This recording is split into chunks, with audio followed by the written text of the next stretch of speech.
I would like to start with showing you first some brief information on Roma people in Bulgaria. On the top, I'm starting without outline of the lecture. The outline is on the top line. It's the heading that's the topics that I will try to cover. So there are different approaches towards classification or discussions. What types, how many types, what kind of Roma there are in Bulgaria. Generally, we can speak about two main groups, like of Balkan dialect speakers, which are probably 80% of the Romani speakers, and some Wallachian dialect speakers, especially Udari or Rudari in Bulgaria, which are Boyash, Banyash in Hungary, Yugoslavia. They are Romanian speakers or Wallachian speakers, like a kind of a dialect. Especially in Bulgaria, there are two dialects. One in the southern part, they call themselves Udari, and northern call themselves Rudari. So they are five main types, and I will briefly present all of them. What's the difference between them? The Horohane, or Turkish and Muslims, also Horohano means Turkish, both Turkish and Muslim in Romanes. Most of them are Sunni followers with some Alevic practices. Of course, the evangelical movement has impacted this strongly, but now it's not the issue of discussing this. They consider themselves traditional Muslim Turkish Roma. They have a lot of Turkish words in their vocabulary. They speak the Balkan dialects. They're the most early settled in nowadays Bulgaria. Already in the first Ottoman registers, after the conquer of Ottoman Empire on the Balkans, they appear that they already possess lands and properties. So there was not this traveling image of traveling Roma. There was landowners, and they stayed. That's why they belong to this Yerli group, which means local people. Some of them, it's very disputable, because some of them have a Turkish identity very strong. They speak Turkish language. And I have listed here this Milea, Gupti, Dale, Sarhatsi, Turces. All of them pretend that they are actually Turkish, believe that they are Turkish, vote for the Turkish party. So it's a huge dispute. The EU now policies put them under the Roma umbrella. They don't recognize these EU policies, and there is a huge tension.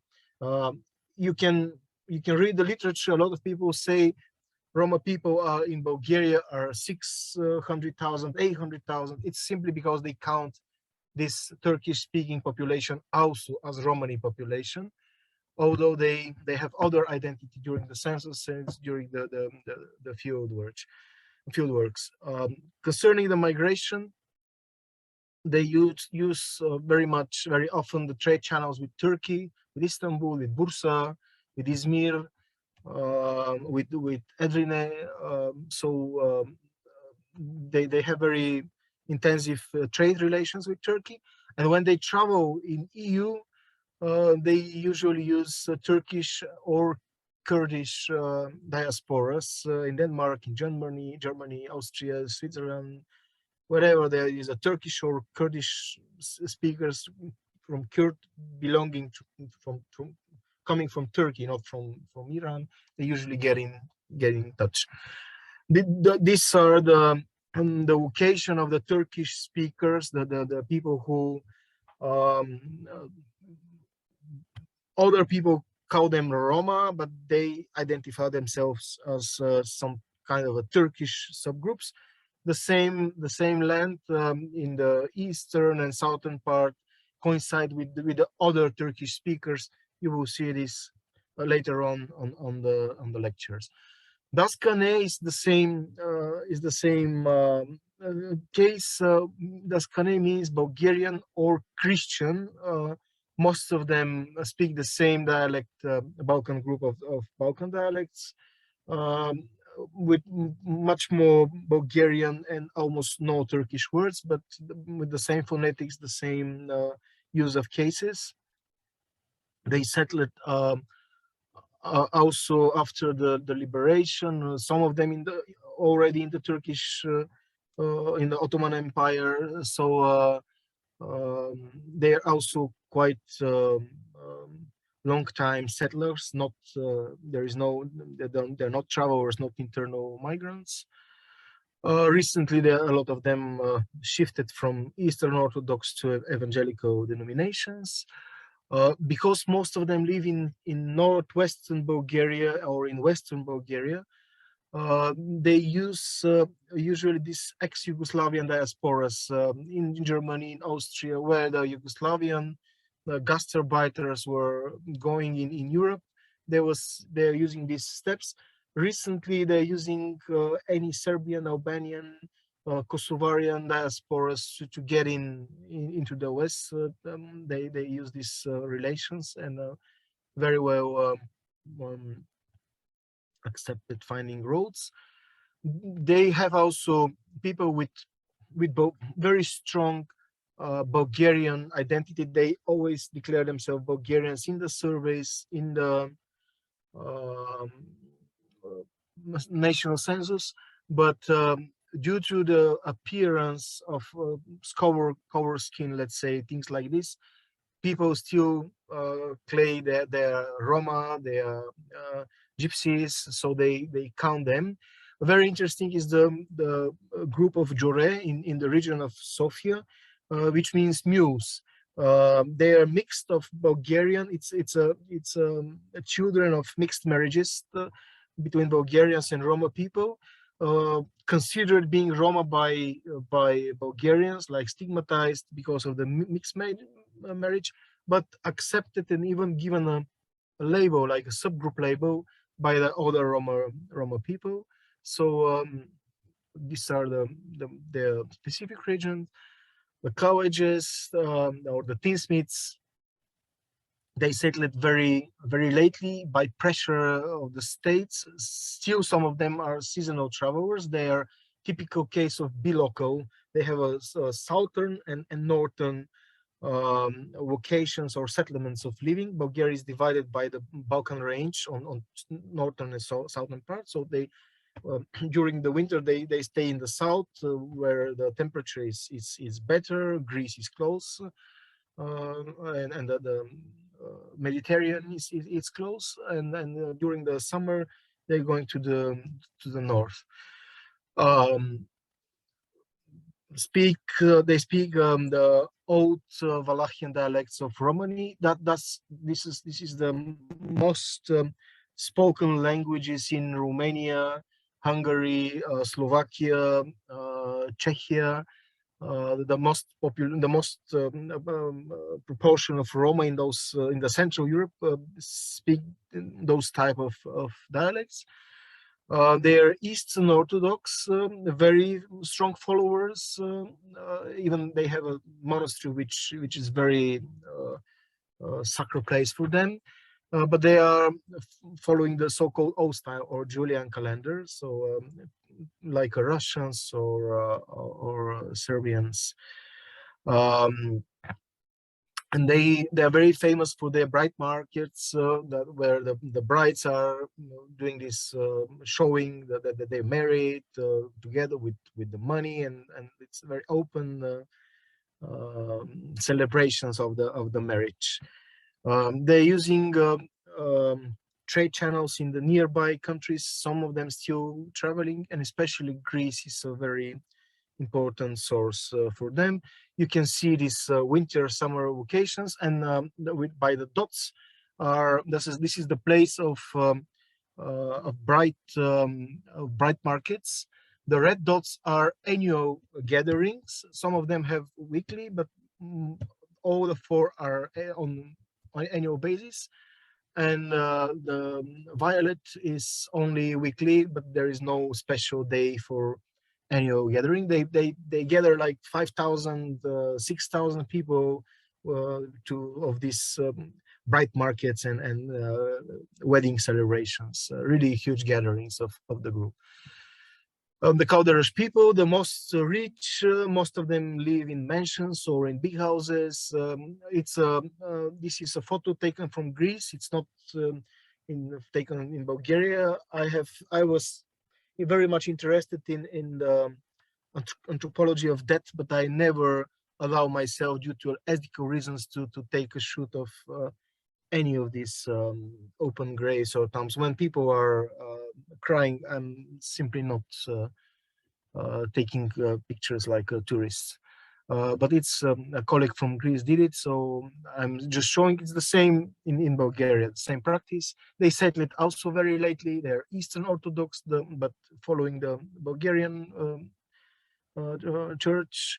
They also practice bride price, the funeral tombs, and they have a very well established diasporas everywhere in Europe. They're very well presented as well, like the other Romanian speakers, very spread, because they belong to previous travel, were very intensive travelers.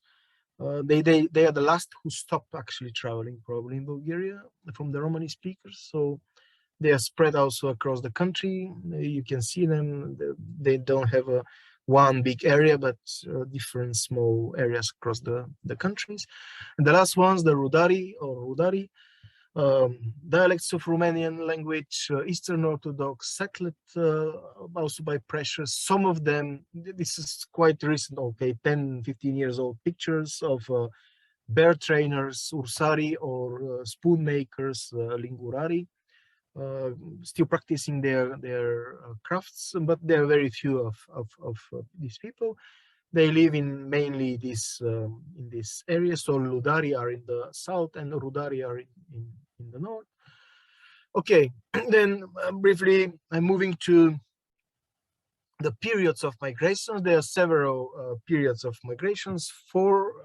Here I present like a tree, but there is a sub periods in one of them. So the first one was the state control, like after the Second World War and until the hyperinflation and in the beginning of transition in Bulgaria. Alexey, sorry to interrupt you. Could you please put on the presentation mode if it's possible, so we can see the map? Thank you. Sorry. You don't see the map? I'm sorry. I will.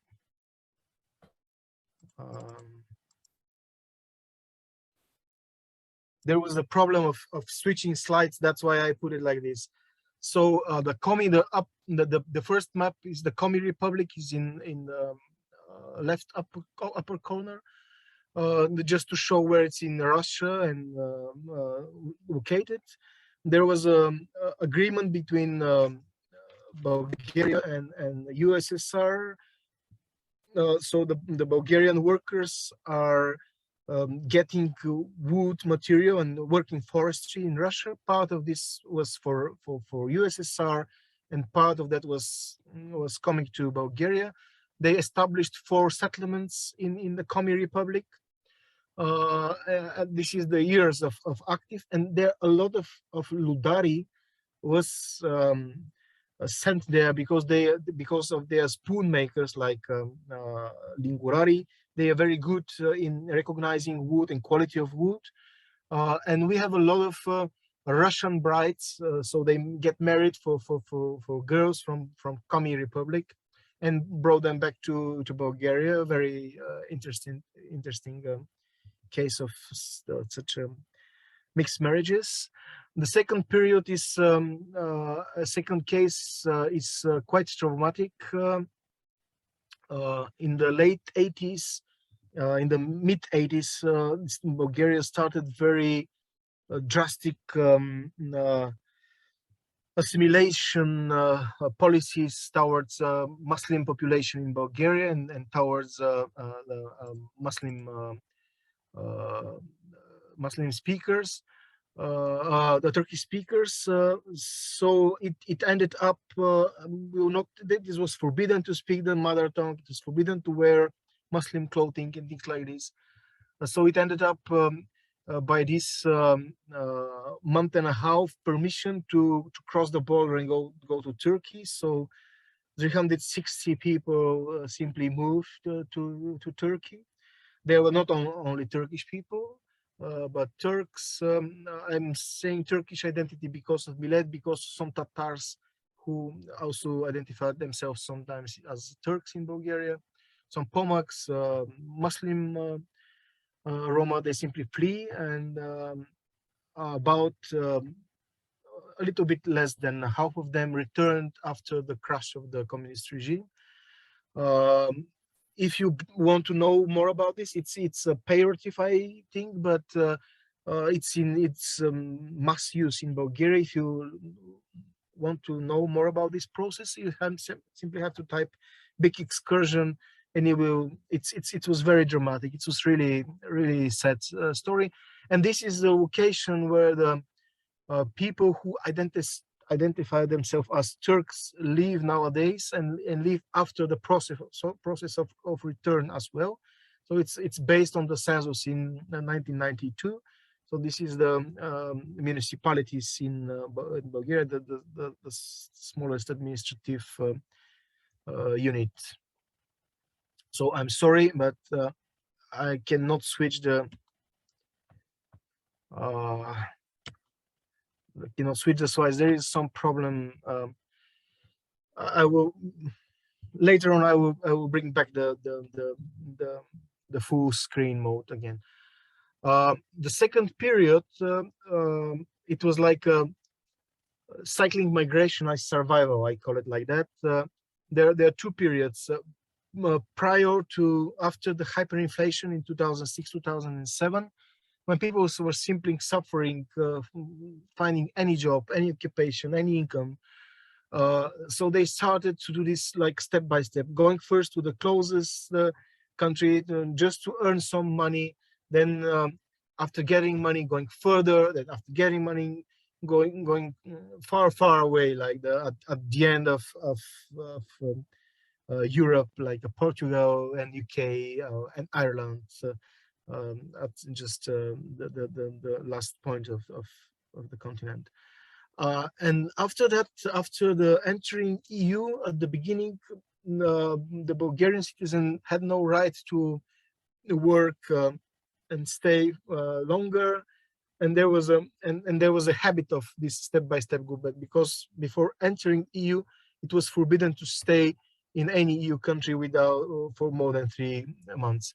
And they get used to this practice, so they start working, and then that's how they form this posting diasporas. They go, somebody find a job, go works there, and then coming back to Bulgaria. But in order not to lose this job position, because it's important for the local community in Bulgaria, and because the businessman abroad will be happy to have a new worker. They were replaced by brother, cousin, some friends. It generally works in agriculture and forestry, so it does not require so much qualification. So there was easy somebody permanently coming and going, sending money, and coming and going, sharing incomes there with extended families, with the family, with the groups of friends. It was very interesting phenomenon. Lasted not so long, but it was very interesting to observe it. And then after 2012, most of the countries gave permission for Bulgarians to work as long as there is a employment available and there are no candidates for these places. So it's stopped. It's not very common, this posting thing. You cannot find it so much anymore. What's going on now? Now they are establishing local diasporas. There are settlements already in Murcia, for example, in Spain, or Andalusia, the region in Foggia in Italy, where the even villages where Bulgarians are more than local people. Bulgarian citizens, and this is also valid for the Roma. I am showing here the variety. This is I did several surveys in 2017 in several locations. Generally speaking, there are 5 locations because the 3 of them were so close that we consider them as a common cluster. We did exhaustive sampling there in each settlement, like 60 households, and there was no more Romani households. So we brought them together, and they are really commuting, mixed. They are. It's like a rural district in Germany. They are very close to each other, and they are together as settlements. So you can see different religion somehow has a different final goal, but the Germany, it's absolutely important, at least for all of these places that we are observing. So now we have people who, if they find they are settling their life there, following this Roman Empire principle of ubi bene ibi patria. So if I have a work there, if I can buy house there, I can bring my family here. I don't need to move back to Bulgaria. So we have a typical gastarbeiter case, like a Turkish gastarbeiters in Germany. In the summer, they come back with kids to see the grandmothers, to visit Bulgaria. They're buying houses here in apartments, which stay closed and unlocked 10 months per year, and then for 2 months they live in Bulgaria, having summers here, and they then traveling back again to these countries. But what is important, so it's anyway, it's a kind of generalization showing you the top 3 countries for each quarter, for each neighborhood. It's kind of a generalization. Why? Because and I will try now to present it again, the full screen, because here is an example from one neighborhood. The Romani neighborhoods are very stratified by subgroups, but by this, that's why I started with that the Roma are not homogeneous, that Roma are not one community or one ethnic group, but they share common features, but they still keep their different patterns of livings. So here is an example. The first survey that we started, the pilot survey was in 2016 when we tested the tools, and then for 2017 it was the city, the Peshtera, it's a town, it's a small town, not city, the town of Peshtera. In one of the Romani quarters, they are 4 groups, and they have different destination, different countries, and different sectors in which they find employment, and what they're doing there. So the basket makers or ramushari, they work in Portugal. Millet are using Turkish channels in Germany and France and works there.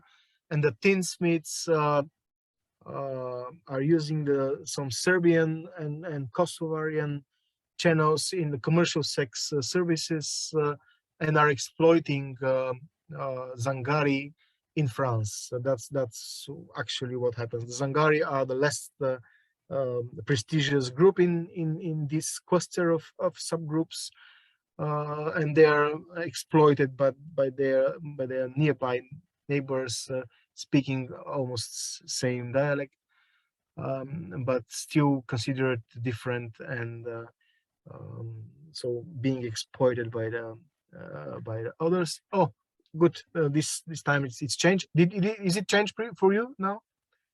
Can you see the next slide, the exclusion and the days the quarter? Yes, works perfectly. Oh, great. So this is the last thing that I have done.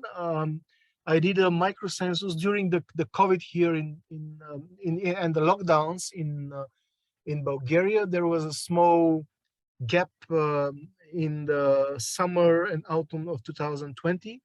So I trained local people from this quarter, 12 people, um, how to do enumeration, how to do survey, and we did micro census. So we visited every household and recorded information for any member of this household.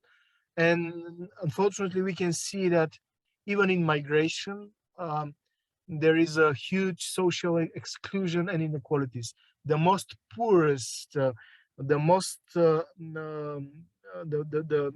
groups with the highest school dropout, the most marginalized, are excluded also from migration.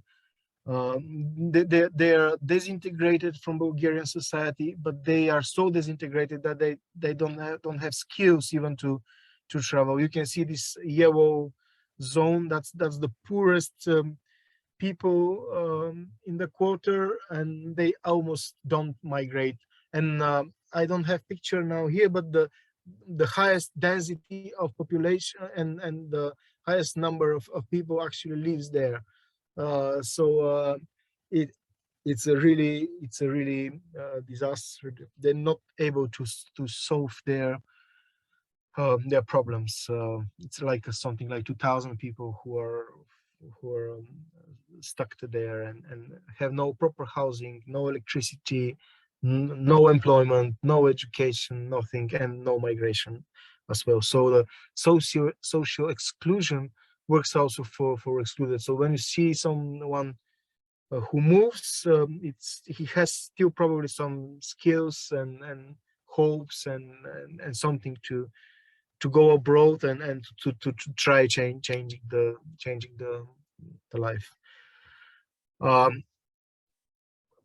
Just a bit about methodology. I would like to show you some outcomes of survey outcomes and to reflect a bit on limitations of what we are doing, because I was showing you survey results and something like this. So it's 3 surveys done in the same year, done by the same team, and done by comparable samples. It was my team by this time. I used to be head of research unit of Open Society Institute in Bulgaria. These are 10 years of policy research, which was mentioned by your colleague in the beginning. I was the head of this research unit of the OSI. So we had enough funding, and we were testing and trying different things. So what it turned out is that if you do different surveys in different time with different clusters, there are some different outcomes to see that they are uncomparable. So sometimes sociologists are fighting, oh, your outcomes are different from mine. Yeah, but your survey was done in February, mine was done in June, and it brings sometimes huge difference in the outcomes in the survey outcomes, although all of these are representative randomized sampling. So why? There are different reasons. I try to systemize them here, like 4 sources of bias. It's very important for you when you use such even the Eurostat data on migration, the EU SILC and things like this are suffering the same biases. So when you use Eurostat data, always check the season for the different for the given country when the survey was done, because it could bias the outcomes.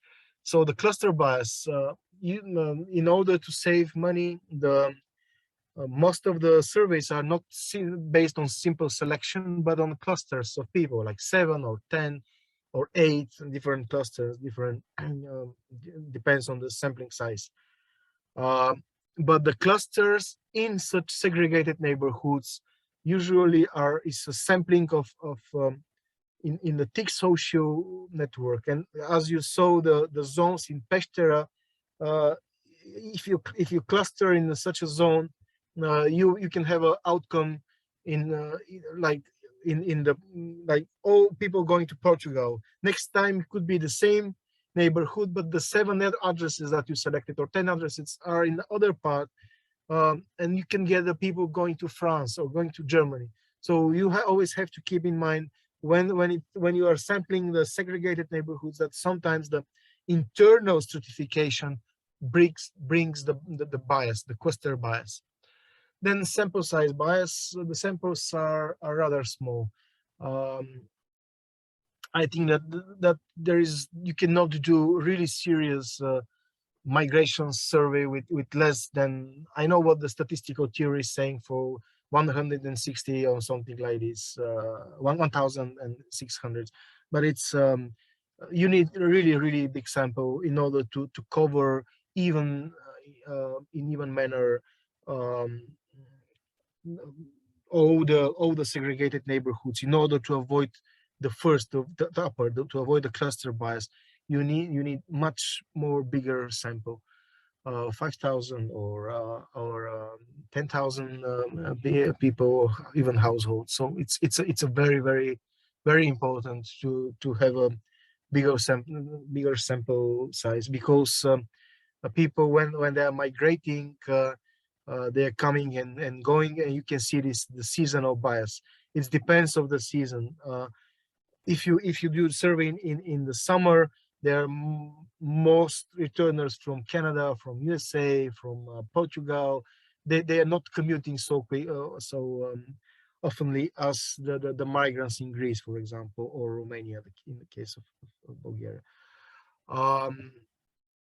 And there is a pooling bias. The huge problem is that we are doing surveys in Bulgaria. So when you are getting people here, you are getting not the most successful. The most successful migrants are staying abroad. They're not commuting. They're not traveling. They're not cycling by circular migrants.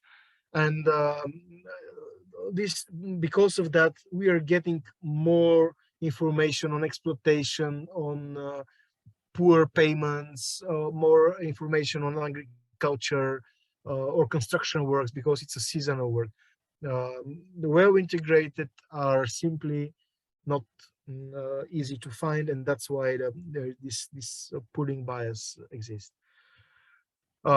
But there are some limitations on serving in the host communities, because some colleagues say it's better to find the people who are living or settled already there. It's really hard to find them if they are really well integrated. So in general case, again, you're sampling camps or caravan parks, or some urban pockets of poverty, which means you already go into the poor, not well integrated into the host communities people, because the better integrated, they declare themselves Turks or Bulgarians, that they live in integrated manner. You cannot simply find them. You have to knock too many doors in order to find the migrants. So it's really hard to do so. For example, because of my experience of Rostock, there was a community of something like 50 households in Rostock of Bulgarian citizens.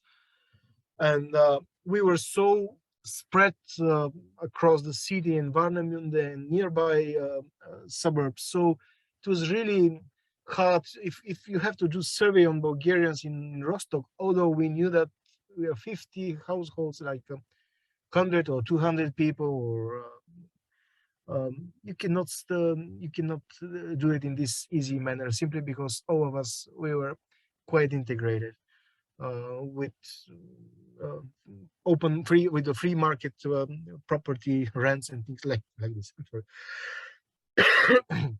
And then it's extremely expensive. You have to find a researcher speaking the language, and it's not simply the language in the host country, and not simply Bulgarian. Very often the language of the community, because very often the migrants abroad does not speak proper Bulgarian, so they speak not so good German, or not so good French, not so good Bulgarian, their mother tongue. So it's a mixture. They usually they establish a very strange way, like a new patois, a new slang of this diaspora, mixing Bulgarian, Turkish, Romanes, and the local words. It's very interesting phenomenon as well, but it's extremely expensive to find a researcher who is able to do research in these communities. So finally, my final slide, what are my advices anyway for you. Try to randomize, and it's the worst. I very recently I saw the work of a colleague of mine. I'm not going to tell you who is he, but and I want to. But he said, I train the local people and I let them find whatever they are able to find. Well, then you stay in a very closed, uh, you're using the so-called snowballing, you're staying in a very closed network, and you have very repeating, although it's a pretending being quantitative, it's a simply haphazard. So you will have, even in a qualitative, you will have a very repeating outcome. I have a very negative experience when I was a student and I was starting my first fieldworks in 2019. I was sent for a political anthropology study in one Romani neighborhood. And I started, my starting point was a Romani, so-called Romani mayor, and a Romani activist who was an informal leader there. And starting from him, all other respondents was telling me that they will vote for the Socialist Party. I was, oh, come on, it's impossible. It's a 2,000 people neighborhood and all of them voting for the Socialist Party. There is not such a turnout. So I know that it's not true. So then I came back to my first respondent, asked him who is his biggest opponent. So then I found another guy and then started entered the field work from another point, and then all of them was voting for the Christian Democrats, just the opposite. So it's not good practice of doing haphazard or letting the field workers to choose whatever they are able or whatever they found or something like this. It's not a good approach. If you want to get the proper picture, proportions, knowledge about everything. It's my advice is also to work with the entire household when concerning experience, because the household head or the partner have his information about other people, about the people abroad. So it's easy because the migrants are not here, but their relatives are. So when you are working with a household head, it's easy to find to identify more migrants to get the clear picture. That's what we did in the micro census in Nadezhda. As we asked even the neighbors for the missing households, for not found, do they know how many people live in this store, in this apartment, in this house, and where they have been migrated, just to get a picture about the full scope of the neighborhood. So it's very important also to ask the neighbors for the missing people, for the people that you cannot find when it comes to, especially for experience. Of course, for intentions and attitudes, it's better to be on individual level. Never trust a grandmother that say, I know what my son is thinking, I know that what he's planning. It could be, but it cannot, but it's not always like this. Sometimes the younger people are taking risks which don't share with elders, for example. And I know a lot of these cases because of my work in the human trafficking. They never share experiences with commercial sex works, which are not, it's shameful for community. They say, we work in construction work, we work in a barber shop, we work in a car wash place. They never share the truth with the elders in the quarter. So when it's intentions and shameful practices, things like this, it's individual level. It's the only way to get it. Try to bridge the data about the hope community and host diasporas. That's the best option. If you can do a quantitative in one and qualitative in another, or qualitative and trace, it's always great. It could be, it's feasible sometimes, not always, but mobility in you now, it's really great thing. I really appreciate it. 10-15 years ago when we were starting doing this service, it was not so possible. I was very often called by my colleagues in Italy. It was really even funny. I visited several Romani camps, invited by Italian colleagues of mine. They identified Romani there as Bulgarian Roma. So I traveled to Milano and Modena, uh, Rome, several places, and turned out that none of them is Bulgarian. All of them was Romanian Roma, but they was driving Bulgarian cars because the car tax is cheaper in Bulgaria. So they used to register their cars in um, towns nearby Danube, and then traveling to Italy. For Italians, they are Bulgarians, but they were Romanian Roma. It was really interesting experience. So if you have this option to breach and to check the diasporas and works, and it's extremely interesting. And so I always recommend this to do it. And of course, triangulation between quantitative and qualitative. I was presented as a person of with 20 years experience in qualitative data. It's data gathering is true, even more than 20. I started in 1998, as I said. My first paid work, I was paid already 1998 for doing the qualitative work, like professional. But in the past 15 years, I'm trying to do surveys because some trends and some processes you cannot get by the qualitative. So the best option, if you have chance, if you can find a money funding or something, is to have quantitative and qualitative. You can use small samples. I'm using sometimes samples of 60 people or 100 or 100 people or 200 people just to get some trend.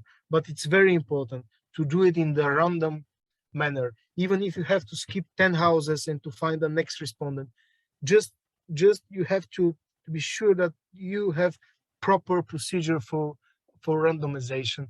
And then very interesting, very nice outcomes are coming even with the small samples. So that was what I wanted to share with you so far. I'm open for your questions, and thank you for your attention.